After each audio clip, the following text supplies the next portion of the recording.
Bismillah ar-Rahman ar-Rahim. Welcome to the first video of our practical series to build a real enterprise system from scratch. Before we write a single line of code and before we open the development environment IDE, there is a crucial question we must answer. Why do you choose this specific architectural design? The biggest mistake many developers make is starting into writing code as soon as they get the project idea. The result, after just a few months, is tightly coupled code that is hard to modify and collapsing infrastructure. Today, we will play the role of the software architect to understand why we are building the project we will build together step by step is BuildFlow, which is a SaaS platform tailored for engineering offices. This means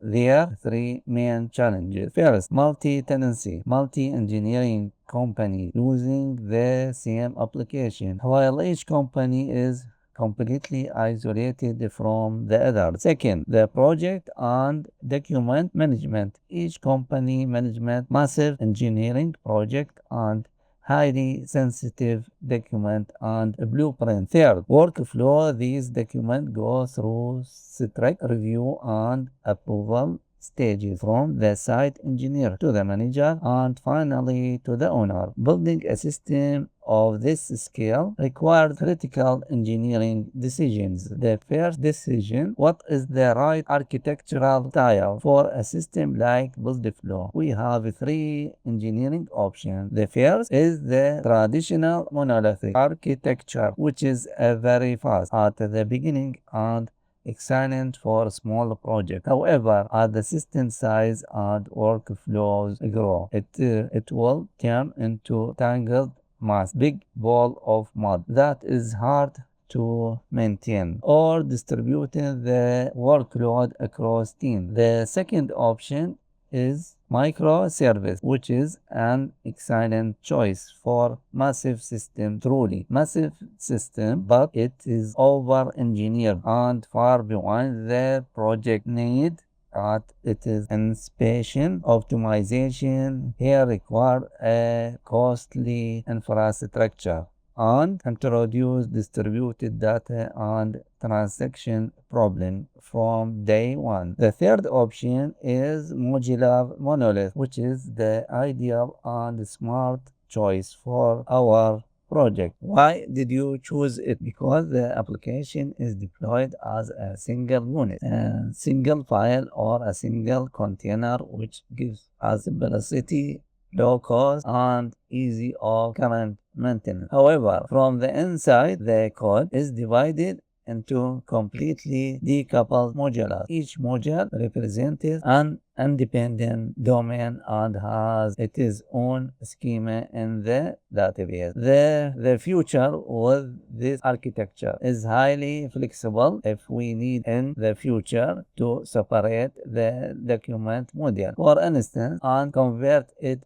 into a standalone microservice. Due to the heavy traffic, we can do that within hours without rewriting the entire project. The second decision, why will we use domain-driven design? Let's look at the standard code that we see in 90% of commercial projects. Look here, all the business logic is from inside the controller. We feed the document from the database, change the state using a magic string like approve, see the data and the user, then save the problem. Here is that the business rules are scattered across controller of service. We cannot easily write unit tests from them, and if the approval condition change, we have to search through all project files to modify them. Now, look at the domain-driven design approach. On the other hand, in the domain-driven design, the business rules go back to their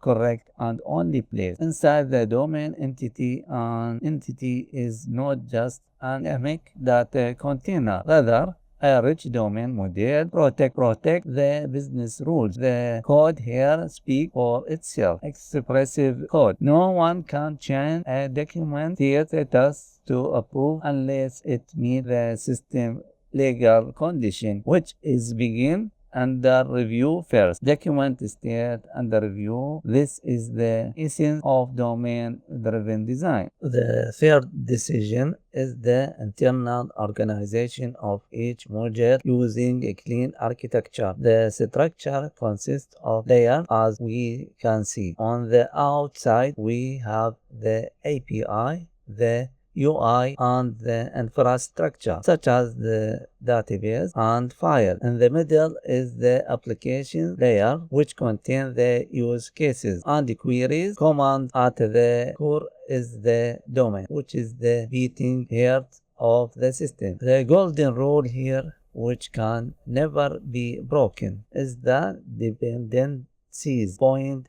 inward only. The domain knows nothing about the database. It doesn't know whether we are using a SQL server or PostgreSQL, and it doesn't even know what an API is. Why go through all these trouble? Simply because if we decide tomorrow to switch the database from a SQL server to PostgreSQL, we will change it only in the infrastructure layer without touching a single line in the domain or business logic.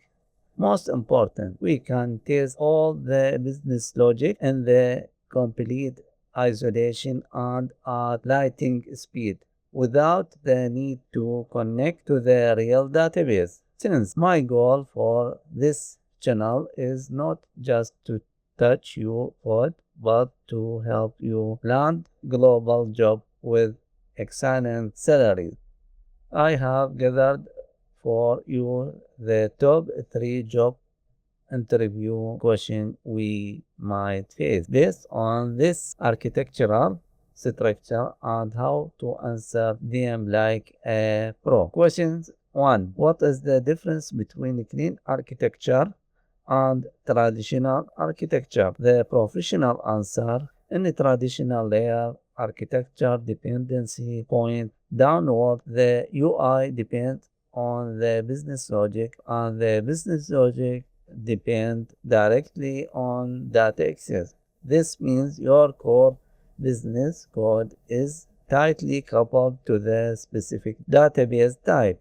In the clean architecture, however, we apply dependency inversion. The domain is at the center and knows nothing about the outside. The infrastructure is what implements the interfaces defined in the domain. In our BuildFlow project, for example, we will define an iProject repository interface inside the domain, but it is actually implementation using entity framework will be in the infrastructure. The domain doesn't care how data is saved. It only cares about the existence of this contract, the interface. Question 2.